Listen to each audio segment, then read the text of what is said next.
This video is going to explain in depth what secret rooms are, how you find them, and what is in them in The Binding of Isaac.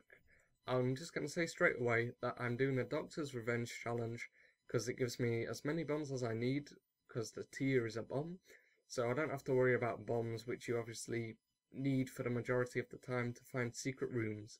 So if you're having problems with finding secret rooms and you've got the DLC and you've defeated Mum, then I would definitely give this challenge a go to really help you learn how the system works. And as you can see, I'm going against Herpy Gurdy, who's derping on me there, and I've got one heart left. Oh no. I'll just go into this room I discovered by accident, as you saw at the start, and I'm back on full health, which is really useful in the basement one, or wherever you are. You know, hearts are useful, especially if it's like a blood donation machine, you're low on cash. But what I'm not showing now is standard secret rooms, and I'll explain how you find these later on, but for now I'm just saying what sort of loot is in them.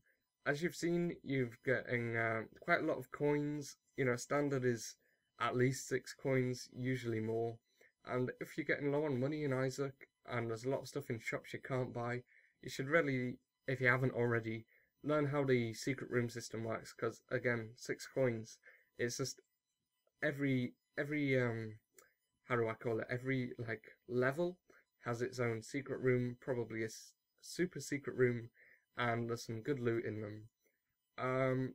I also want to say, at the start we saw a secret room full of hearts.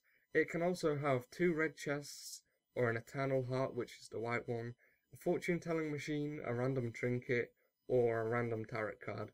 So it's quite different to the normal secret room, and how you find them is also quite different, and I'll explain that later on. One of the simplest ways to find secret rooms is to have an item, such as the treasure map as we saw here, and it will just show up where a secret room is on the map for you, which makes it very easy to find them. But I will explain how to find it if you don't have such an item, such as the map, the compass, spelunker glasses. I've got a table of all that later on. So what I'm just drawing here is the map where I was in that clip there, and I did actually draw it wrong, but the example is exactly the same. So I'm just gonna go ahead and annotate this diagram.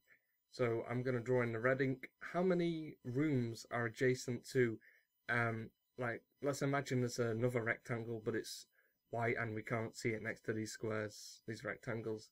So if the room was above the one at the top, there'd be just one room next to it. Now here, if it was between those two, there would be 2 rooms connecting it. And that's essentially a very basic idea that we just use to go around and we see what is the highest number of possible adjacent rooms for the secret room to be in.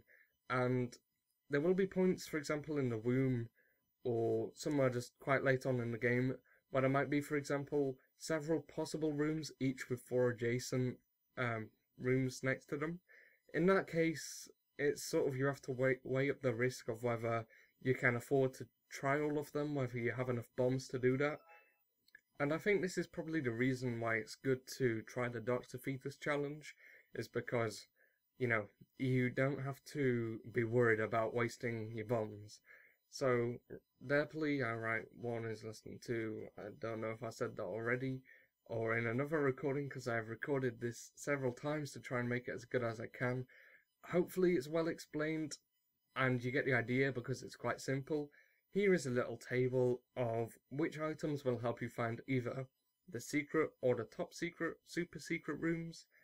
And yeah, if you have any questions, if I didn't explain something very well, this is meant to be a tutorial guide, so if you didn't understand, just, you know, ask me a question, I'll be happy to answer it. But hopefully this did explain it to you, and thank you for watching in that case. And I hope to make some more tutorials to help you people who perhaps are new to the game or just haven't discovered all the little things that help you out. But anyway, one last time, thank you for watching, and drop a thumbs up if you like this video, or whatever you want to do. If you don't want to do anything, fair enough. But see you next time.